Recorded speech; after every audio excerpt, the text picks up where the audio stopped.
Indeed, to all our brothers and sisters serving to defend and protect the Kenya security, thank you for your service. So this week, Masinde Muliro University of Science and Technology banned students from wearing plastic shoes, slippers, Crocs, miniskirts and ragged jeans, among other indecent wear, terming them unofficial.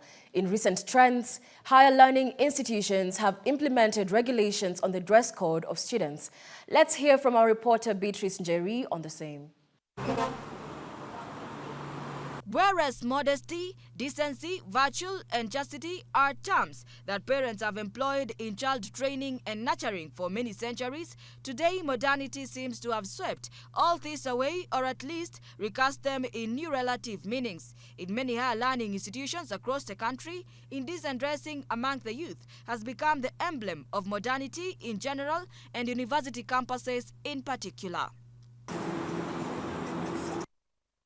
The principle of dress code in many universities is to promote and embrace important values of cleanliness, neatness, modesty, decency, and appropriateness in dressing, which reflect initial dignity and sobriety, through which students as well as staff and faculty represent the professional status of their respective disciplines. As observed upon visiting any university or college, the westernized dress code has been embraced and is clearly one of the effects of globalization. Looking at hallways of many higher learning institutions today reveals that students have pushed dress codes to the limit. Educators and administrators have become increasingly concerned each year, especially when the weather is warm. While every generation has its share of school dress code battles, school officials say the difference now is the large numbers of students pushing the boundaries of new fashion trends beyond acceptable limits. Comes disadvantages to the students because maybe find a lady, also ladies, on how they dress. Maybe tukifika people class, amekaa mbele yako. Kuna tio dressing kwa nasema hata lecturer anarapu kwa mbele hadi usiki chochote. Attention yako tiko tu kwake tu. Unaona? So at the end of the day you'll come up hujatokea na kitu class. On Wednesday, Masinde Muliro University of Science and Technology, in an internal letter to all students issued on October 11th, banned students from wearing plastic shoes, slippers, Crocs, miniskirts and ragged jeans, among other indecent wear, terming them unofficial. It had noted with concern that some students were dressing inappropriately.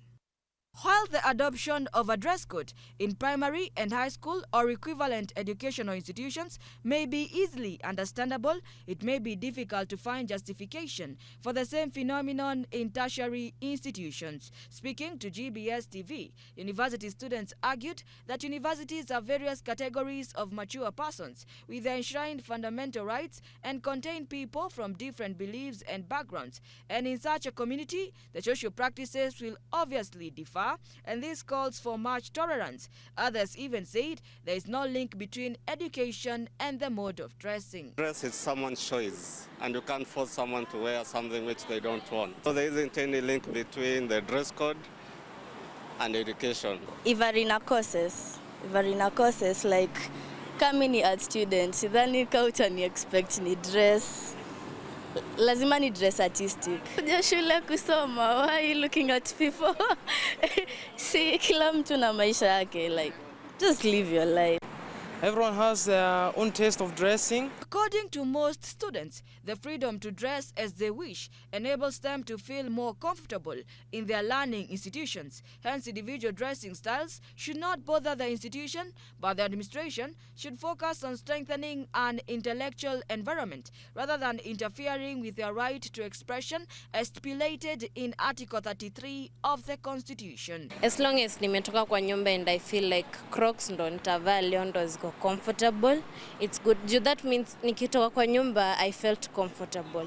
So as long as I'm learning, I think naeza vaa tu kitu nataka As the debate over tertiary learning institutions' dress codes in Kenya continues to hit the headlines, a report by Uma University revealed that the most prominent factor of indecent dressing is freedom of choice at 68%, followed by the negative influence of foreign cultures through social media at 66%. Implementing dress codes does not solve genuine problems in the university at 57%, peer pressure at 57%, and there is no specific penalty in the dress code at 51%, among others. Therefore, it recommended to amend the students' dress code in the Student Information Handbook while creating more awareness of the dress code through the use of announcements or notice boards and other means in strategic locations across university premises. Even as many higher learning institutions are coming up with guidelines for the dress code of their students, banning what they are terming as indecent dressing, many students have come out to say that there is no link between education and dressing. Beatrice Njeri, GBS News, Nairobi.